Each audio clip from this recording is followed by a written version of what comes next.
Justru saya memperjuangkan para pengguna itu. Karena kalau nggak ada standar SNI-nya nanti ada terjadi sesuatu kan repot kita.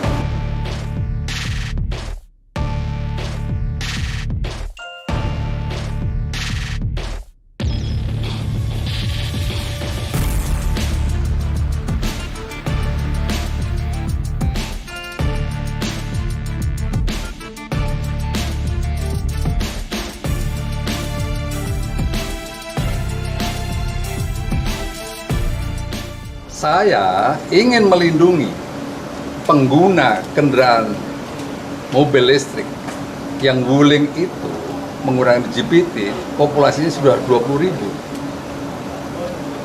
Justru saya memperjuangkan para pengguna itu.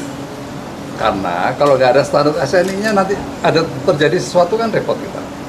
Dengan kita ajukan standar SNI, maka ada feedback dari kementerian. Wuling supaya melengkapi ini itu dan seterusnya. Tempo malah melihat saya sebagai back. Ini apa ini?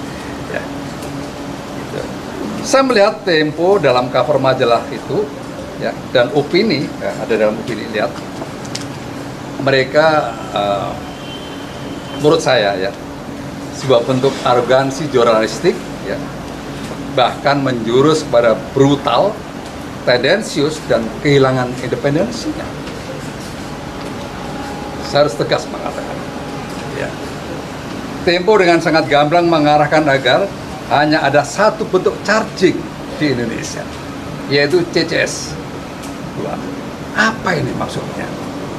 Apa maksudnya? Tidak memberi kesempatan kepada charging yang lain. Saya selaku Ketua Preklindo harus memperjuangkan, bukan memperjuangkan wulingnya, tapi saya memperjuangkan penggunanya agar mereka selamat.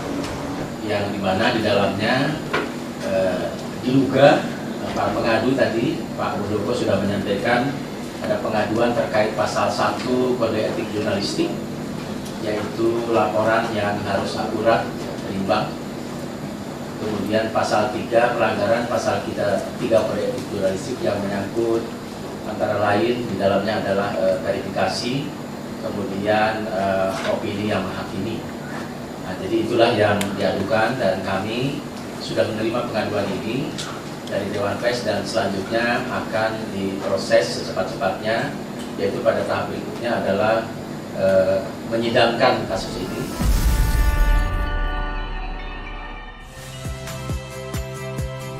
Saya Agin Fridianto. Saksikan terus program-program Kompas TV melalui siaran digital, pay TV, dan media streaming lain. Kompas TV, independen, terpercaya.